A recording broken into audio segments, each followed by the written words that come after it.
بسم اللہ الرحمن الرحیم۔ محترم ناظرین، رمضان المبارک ایک ایسا بابرکت اور رحمتوں بھرا مہینہ ہے کہ جس میں فرض کا ثواب 70 گنا اور نفل کا ثواب فرض کے برابر کر دیا جاتا ہے۔ لیکن ایسے بابرکت مہینے میں بھی کچھ بدقسمت لوگ ہوتے ہیں جو کہ روزہ رکھ کر صرف بھوک اور پیاس کو حاصل کرتے ہیں۔ ان کا روزہ اللہ کے ہاں ہرگز قبول نہیں کیا جاتا۔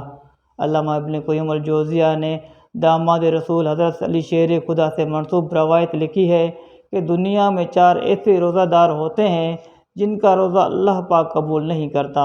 ناظرین گرامی، حضرت ابو ہریرہ سے مروی ہے کہ نبی اکرم صلی اللہ تعالیٰ علیہ وآلہ وسلم نے فرمایا ہے، جو ماہ رمضان میں ثواب کی نیت سے راتوں کو عبادت میں مشغول ہو جائے تو اس کے پچھلے تمام گناہوں کو اللہ تعالیٰ معاف فرما دے گا۔ یہاں ثواب کی امید رکھنے کا مطلب یہ ہے کہ عبادت صرف اور صرف اللہ تعالیٰ کی رضا کو حاصل کرنے کے لیے کی جائے۔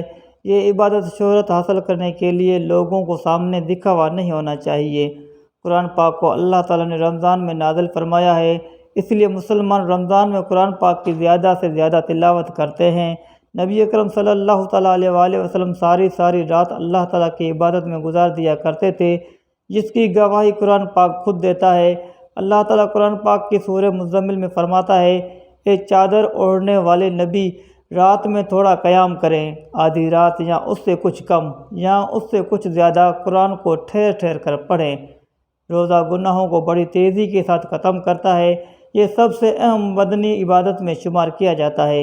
روزہ رکھنے سے نہ صرف مسلمانوں کے گناہوں کو معاف فرما دیا جاتا ہے بلکہ روزہ آئندہ گناہوں سے باز رہنے کے لیے ایک بہترین تربیت ہے۔ عبادتوں میں سے روزے کو ایک اہم مقام اور رتبہ دیا گیا ہے، لیکن کچھ ایسے مسلمان بھی ہیں جن کے روزے اللہ تعالیٰ قبول نہیں کرے گا۔ حضرت علی رضی اللہ تعالیٰ عنہ سے کسی نے دریافت کیا، اے علی علیہ السلام، کیا کوئی ایسے مسلمان بھی ہیں جس کے روزے قبول نہیں کیے جائیں گے؟ تو حضرت علی کرم اللہ وجہہ الکریم نے فرمایا، جی ہاں، ایسے 4 طرح کے مسلمان ہیں جن کے روزے قبول نہیں ہوں گے۔ ایسے لوگوں کا روزہ رکھ کر سارا دن بھوک اور پیاس کو برداشت کرنا کا کوئی فائدہ نہیں ہے۔ روز قیامت ایسے 4 لوگوں کے روزے ان کے منہ پر مارے جائیں گے۔ پوچھا گیا، اے علی علیہ السلام، وہ کون سے 4 لوگ ہیں؟ تو حضرت علی کرم اللہ وجہہ الکریم نے فرمایا، نمبر 1، اپنے شوہر کی نافرمان بیوی کا روزہ کبھی بھی قبول نہیں ہوتا جب تک وہ سچے دل کے ساتھ توبہ نہ کر لے۔ پیارے دوستو، حضرت علی کرم اللہ وجہہ الکریم کو اللہ تعالیٰ نے بے شمار علم کے ساتھ نوازا ہے۔ یہی وجہ ہے کہ اللہ کے رسول صلی اللہ تعالیٰ علیہ وآلہ وسلم نے فرمایا کہ میں علم کا شہر ہوں اور علی اس شہر کا دروازہ ہے۔ چنانچہ حضرت علی کرم اللہ وجہہ الکریم نے فرمایا ہے کہ جس عورت کا خاوند اس سے ناراض ہے تو اس عورت کا روزہ قبول نہیں ہوگا۔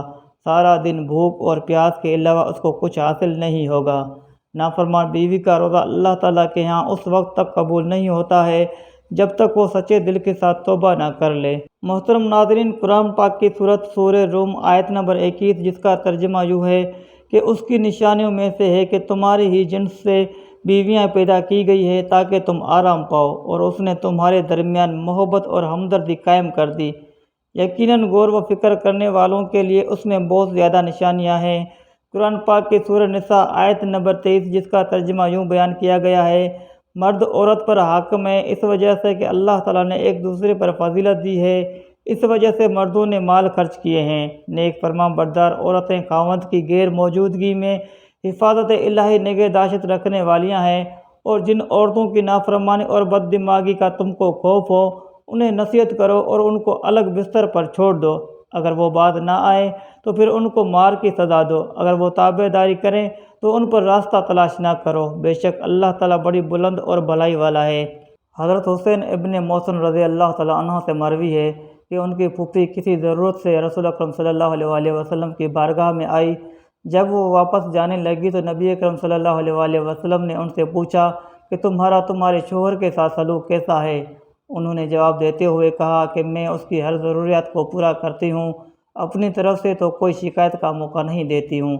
نبی اکرم صلی اللہ علیہ وآلہ وسلم فرمایا، اپنے خاوند کا پورا خیال رکھا کرو، وہی تمہاری جنت اور جہنم ہے۔ اگر اس کے ساتھ اچھا سلوک کرو گی تو جنت میں جاؤ گی، اگر اس کے ساتھ بد سلوکی رکھو گی تو جہنم میں جاؤ گی۔ نبی اکرم صلی اللہ علیہ وآلہ وسلم کا فرمان ہے کہ جو عورت 5 وقت نماز کی پابندی کرتی ہو، رمضان کے سارے روزے رکھتی ہو اپنے شوہر کی خواہش کے مطابق رہتے ہوئے زندگی بسر کرے تو اللہ تعالیٰ کی طرف سے ایسی عورت کو کھلی اجازت ہوگی کہ وہ جنت کے جس دروازے سے چاہے جنت میں داخل ہو سکتی ہے۔ ان کے علاوہ اور بھی کافی اللہ تعالیٰ کے ارشادات اور نبی اکرم صلی اللہ علیہ وسلم کی احادیثوں میں ذکر ہے، جس میں ایک عورت کو اپنے شوہر کے ساتھ اچھا سلوک کرنے کی اہمیت بیان کی گئی ہے۔ نمبر 2، حضرت علی کرم اللہ وجہ کریم نے فرمایا ہے کہ نافرمان اولاد کا بھی روزہ قبول نہیں ہوتا۔ حضرت ابی بن مالک رضی اللہ تعالیٰ عنہ سے مروی ہے کہ رسول اکرم صلی اللہ تعالیٰ علیہ وسلم کا فرمان ہے کہ جس بندے نے اپنے والدین میں سے کسی ایک کو اپنی زندگی میں پایا ہو، اس کے باوجود بھی وہ جہنم میں چلا جائے تو اللہ تعالیٰ نے نافرمان اولاد کو اپنی رحمت و برکات سے بہت دور کر دیا۔ نبی اکرم صلی اللہ تعالیٰ علیہ وسلم کا فرمان ہے کہ اولاد کے لیے جنت حاصل کرنے کا بہترین ذریعہ یہ ہے کہ وہ اپنے والدین کو خوش کر لیں، تو اللہ تعالیٰ اس کے اجر کے بدلے اس فرمانبردار اولاد کو جنت عطا کر دے گا۔ اولاد اپنے ماں باپ کی خدمت کر کے اللہ تعالیٰ کو راضی کر سکتی ہے۔ مومن کو اللہ تعالیٰ نے والدین کا ادب و احترام کرنے کا پابند بنایا گیا ہے۔ جب والدین بڑھاپے کو پہنچ جائے تو اس کے ہر جسمانی اور اخلاقی ضروریات کا خیال رکھیں۔ دنیا میں اللہ تعالیٰ کی ذات کے بعد سب سے زیادہ احسان ماں باپ کا ہوتا ہے، اس لیے فرمایا گیا ہے کہ جو بندہ والدین کا نافرمان ہے تو اس کا روزہ قبول نہیں کیا جائے گا۔ نمبر 3، وہ غلام جو اپنے مالک کو چھوڑ کر بھاگ گیا ہو، جب تک وہ غلام اپنے مالک کے پاس نہیں آ جاتا ہے تب تک اللہ تعالیٰ اس غلام کے روزے کو قبول نہیں کرتا ہے۔ نمبر 4 یہ ہے کہ حضرت علی کرم اللہ وجہ کریم کا فرمان ہے کہ جو بندہ اپنے امام کی اطاعت نہیں کرتا، اس کا نافرمان ہے تو اس کا روزہ بھی قابل قبول نہیں ہے۔ حضرت ابو ہریرہ سے مروی ہے کہ رسول اکرم صلی اللہ تعالیٰ علیہ وسلم کا فرمان ہے، جس نے میری اطاعت کی اس نے اللہ تعالیٰ کی اطاعت کی، جس نے میری نافرمانی کی اس نے اللہ تعالیٰ کی نافرمانی کی۔ قرآن پاک کی سورہ نساء آیت نمبر 59 میں اللہ تعالیٰ کا ارشاد ہے کہ رسول اکرم صلی اللہ علیہ وسلم کی اطاعت کے بعد امام وقت کی اطاعت کے بارے میں یوں حکم ہے کہ اے ایمان والو، حکم مانو اللہ تعالیٰ کا اور حکم مانو رسول اکرم صلی اللہ علیہ وسلم کا اور ان کا جو تم پر حکومت والے ہیں۔ قرآن مجید اور حدیث محمد صلی اللہ علیہ وسلم میں ہے کہ رسول اکرم صلی اللہ تعالیٰ علیہ وسلم کی اطاعت کے بعد تم پر امام امیر جو حکومت کر رہا ہے اس کی اطاعت کرنا تم پر لازمی قرار دی گئی ہے۔ حدیث مبارکہ کے آخری حصہ میں یوں فرمایا گیا ہے کہ جس نے اپنے امیر کی اطاعت کی اس نے رسول اکرم صلی اللہ علیہ وسلم کی اطاعت کی، جس نے اپنے امیر کی نافرمانی کی اس نے میری نافرمانی کی۔ پیارے دوستو، اللہ تعالیٰ نے ہم پر رمضان کا مبارک مہینہ اس لیے نازل فرمایا ہے کہ ہم نیک کام کر کے دوسرے مہینوں کی نسبت لاکھوں درجے زیادہ نیکیاں حاصل کر کے اپنی بخشش کے حقدار بن سکیں۔